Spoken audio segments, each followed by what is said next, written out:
communicated with me frequently, and his team, he runs the White House Coronavirus Task Force, has been extremely responsive to the state of Louisiana. So, Mr. Vice President, I want to welcome you. Thank you for being here, and thank you for everything that you and your team have done for us, and offer you the podium. Well, thank you, Governor Edwards. Good to be in Louisiana, even in a challenging time. We're here today to say to all of you that have been working on the front lines of Louisiana's response to the coronavirus and to all the people of Louisiana, on behalf of the President of the United States and our entire team at the federal level, that we're with you, and we're going to stay with you every step of the way until we put the coronavirus in the past. I also wanted to come today just to say thank you. As the governor said, we've been working very closely from the outset of this pandemic. And Louisiana demonstrated early on, and the good people of this state demonstrated early on, the ability to put into practice the very things that will slow the spread and save lives. I remember the early conversations with the governor, with both of your senators, members of the delegation in Congress, about the deep concern that we had, particularly for New Orleans early on. But because of the efforts of everyone in this room, because of the cooperation of the people of that great city and this great state, we not only slowed the spread, but we bent the curve, and we're going to do it again. This is a serious time with rising cases across Louisiana and all across the Sun Belt. But as all of you know, because of your efforts, because of the unprecedented national response marshaled by our President, because of the seamless partnership with your governor, and because of the extraordinary support that we've received from members of Congress, we have more resources today to deal with this pandemic than ever before. We'll be briefing the governor today. We'll be traveling to LSU later today to talk about increasing testing. In fact, we have a new surge site in Baton Rouge among surge sites in testing that are being implemented around the country. PPE has been made available in the hundreds of millions of supplies. Therapeutics like remdesivir continue to be distributed to states, including Louisiana, and I'm proud to report that we're moving forward aggressively at warp speed on the development of a vaccine. But each and every one of you have been the hands and feet of Louisiana's response. And on behalf of your President, on behalf of the entire White House Coronavirus Task Force, I just came by to say thank you.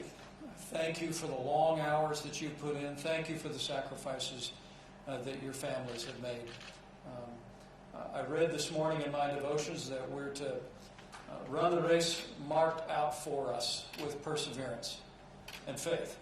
And I just want to promise you, as we run this race, as we meet this moment, whether you be in emergency management or in the National Guard or part of the great FEMA team here, working with our Region 6 team, Tony Robinson, working with our leader at FEMA, Pete Gaynor, who was here in Louisiana just yesterday.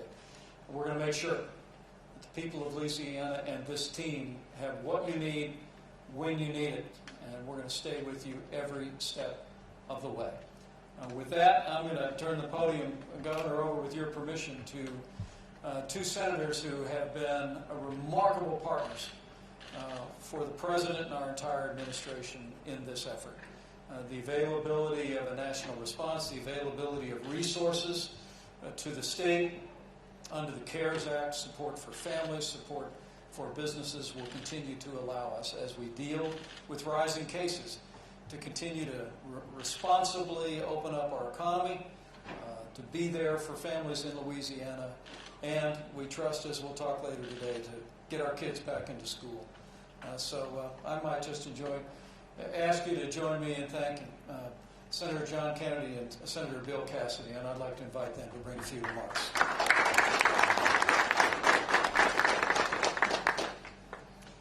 Thank you all. Thank you, Governor. Thank you, Mr. Vice President. Many of you know that I am a physician who worked in Louisiana's charity hospital system for many years. And although a physician, at the outset, it was clear this is a public health crisis that has ensnared the economy, it has ensnared the educational opportunity, and the employment opportunity for everyone. And I think about that because, one, I look out across everybody with this, what they do in front of them. Prisons, healthcare, social services, workforce. This is an all-of-government, all-of-society issue that requires an all-of-government response. I will say, as a physician who worked with those who have been particularly hit by this, both by health, by loss of educational opportunity, and loss of employment, that your response in your administration has recognized that, as well as the governor's. How do we actually address the educational opportunity, not just for LSU and Southern, Nichols, and other state universities, but for the secondary and primary schools? How do we get people back to work but support them until their place of employment reopens? So hats off to the administration for recognizing this is not just public health. It is the whole ball of wax. I will also add that there are issues. I would not be completely transparent if I didn't say several times a week, I will get somebody calling, I don't have swabs. We don't have reagent. We have inadequate testing. I'm out of PPE. The governor, Mark Cooper, and I are on speed dial because I'm always like bugging them. Listen, we need somebody to help. You've helped. For example, one group I said, we can get FDA to give emergency approval for a compounder to make reagent if you need it. But I do think there are other solutions. You're going to see today solutions Louisiana has brought up to address some of these issues. I'll also bring to you an idea later on of what states can do with Congress's permission to band together to increase the number of tests that might be available, not just for this state, but for our surrounding states and across the nation. But I close in thanking you and the President, Dr. Birx, Admiral Giroir, for making yourself available. You always have been. And I thank you not just for your availability, but for your perspective and for your energy. Thank you, Mr. Vice President. Thanks.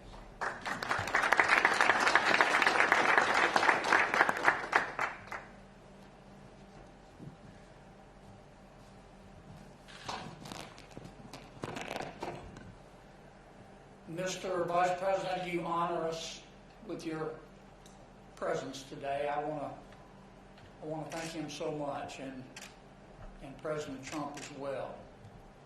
The Vice President has been both a rock and a rock star for this entire experience. He visits with us regularly on Capitol Hill.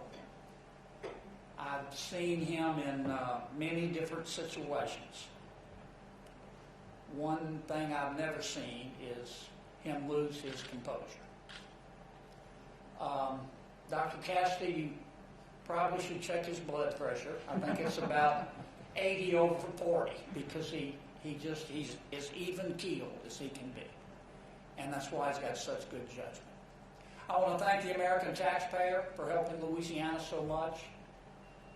We appropriated about $1.5 billion to state and local government, $300 million to our public schools, $200 million to our universities, $500 million to our hospitals, $700 million, or rather $7 billion for our small businesses. I don't know what our unemployment compensation numbers are, but they're high. That money didn't just fall from heaven. We thank heaven for it, but it came out of taxpayers' pockets. Number three, one of the things we are going to talk about today is school. We've got to get our public schools open. I know people are scared, and I know people are worried, and they should be. But there's a way to open these schools safely. We have had 30 children under the age of 15. That's 30 too many. But 30 children under the age of 15 who have died from COVID-19. For whatever reason, children are not as susceptible. And I believe that keeping our public schools and our charter schools closed will hurt our kids far more than the coronavirus ever could. For a lot of our kids in Louisiana, school is the most stable thing in their lives. Germany France, Denmark, Norway, Sweden, Japan, South Korea, Austria, and even Vietnam have opened their public schools safely, without outbreaks, and we can too. The final point I'd like to make, I'd just like to say to the people in Louisiana, some of my colleagues in Washington, and this is America, you're entitled to believe and say what you want, and I hope we can continue that tradition. But some of my colleagues believe that the government made the United States the greatest country in all of human history, and I just don't agree with that. I think what made this country so great is ordinary people doing extraordinary things. We're going through a rough patch right now, but that's how we're going to get through it. Ordinary people doing extraordinary things as we work together to try to save lives and livelihoods. And God bless each and every one of you for your good work. Thank you. All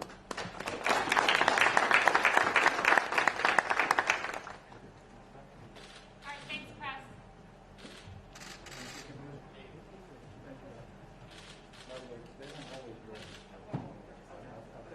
Hey, Kim, how are you? I'm paying my taxes tomorrow. I got an extension, but I'm paying anyway. How are you?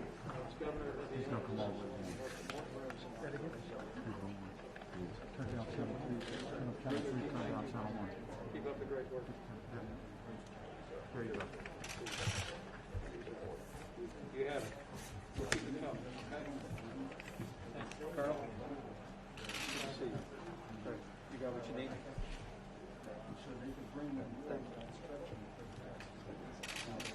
Appreciate it very much.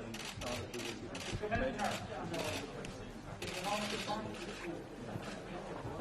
Thanks for being here. You bet. It's an honor. It's an honor. This is the place. It's good to meet you. Thank you. Thanks for all your hard work. Thank you, sir. Thanks, sir. Keep up the great work, okay? Thank you. And we know what season it is too, okay? So we do. You know how to do it down here. We're going to make sure you have everything you need to deal with whatever comes in hurricane season, okay? All right. Thank you, Chris. Thank you, Tina. Keep up the great work, okay? All right, thanks, press. Follow Juliana out that way.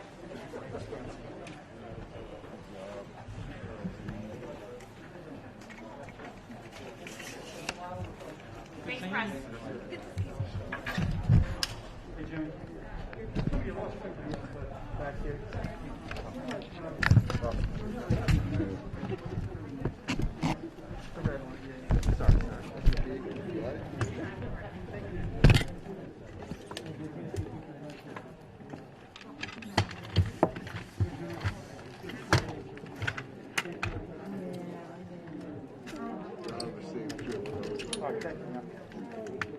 Caught up.